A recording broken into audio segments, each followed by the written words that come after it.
IRS Whistleblower Program, we are going to go over how you can get paid for reporting tax fraud and tax schemes to the IRS. This is a follow-up video to the 2023 tax schemes currently trending on social media. Make sure to check out that video. It will be pinned in the comment section. And in that video, the IRS states that you can report these schemes through the whistleblower program and earn some coins. So the IRS Whistleblower Office pays monetary awards to eligible individuals whose information is used by the IRS. The award percentage depends on several factors, but generally falls between 15 and 30% of the proceeds collected and attributable to the whistleblower's information.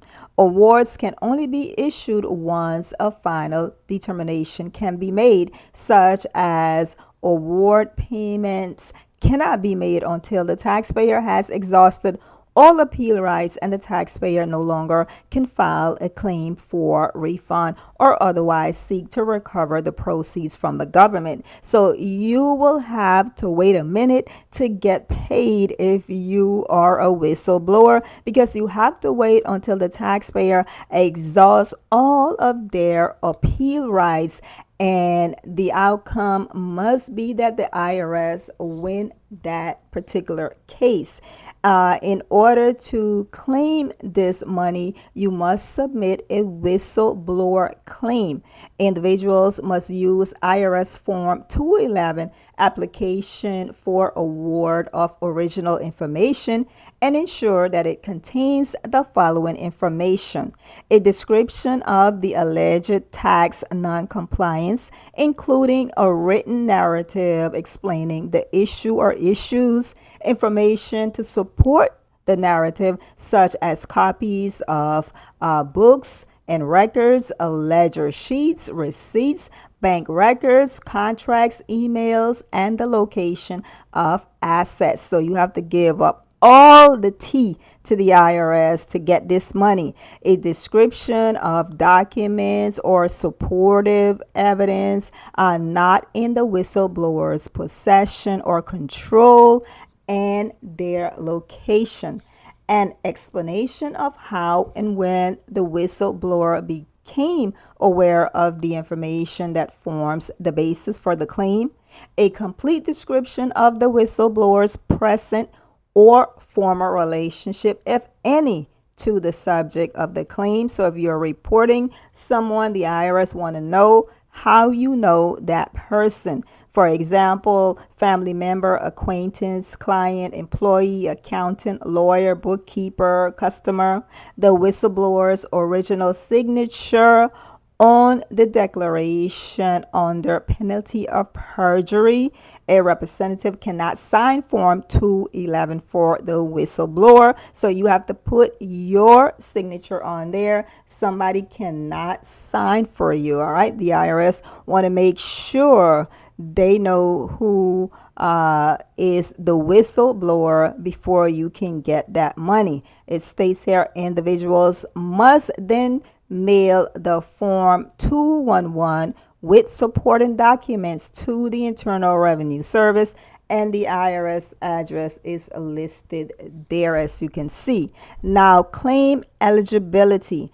Any individual other than an individual described below is eligible to file a claim for award and to receive an award under Section 762(3). The whistleblower office will reject any claim for award filed by an ineligible whistleblower and will provide written notice of the rejection to the whistleblower. The following individuals are not eligible to file a claim for award or receive an award under Section 762(3).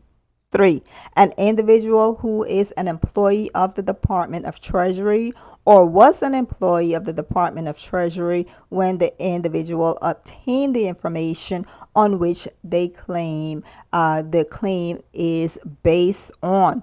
An individual who obtained the information through the individual's official duties as an employee of the federal government, or who is acting within the scope of those official duties as an employee of the federal government. So if you work for the IRS, you work for the government, you cannot be a whistleblower blower while you are in that position. An individual who is or was required by federal law or regulation to disclose the information, or who is or was precluded by the federal law or regulation from disclosing the information. An individual who obtained or had access to the information based on a contract with the federal government, or an individual who filed a claim for award based on information obtained from an ineligible whistleblower for the purpose of awarding the rejection of the claim that would have resulted if the claim was filed by the ineligible whistleblower. So you cannot work for the government, work for the IRS, and then tell your auntie all the information and have her report the information and get the money. That is not allowed. 2023. So that brings us to the end of all of the requirements in order to claim this money. If you're interested in being an IRS whistleblower, simply go to irs.gov and type in the search whistleblower, and you will have all of this information that I am sharing that is open to the public. I do not work for the IRS. I'm simply sharing this information. Please consult with your tax professional, attorney, or your legal representative. And don't forget to like, comment, share, and subscribe.